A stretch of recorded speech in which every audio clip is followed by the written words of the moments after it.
matapos nilang pagsamantalahan si Bubbles, ay agad naman nila itong tinapon sa may basurahan habang si Bubbles naman at tulog at hindi alam ang mga nangyayari. Matapos nun ay agad silang umalis. Nang pag-alis nila ay agad namang minulat ni Bubbles ang kanyang mga mata at doon na pagpunto niya kung asan siya. Nilingan-lingan niya ang kanyang ulo at hanggang sa naalala niya muli ang nangyari sa kanya.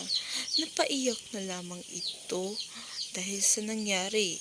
Kinakapa-kapa nito ang kanyang katawan at habang umiiyak. Matapos nun ay agad siyang tumayo upang humingi ng tulong.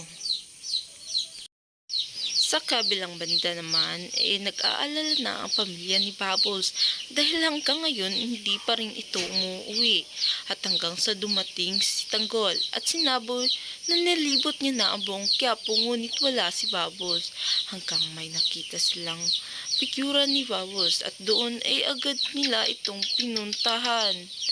Nang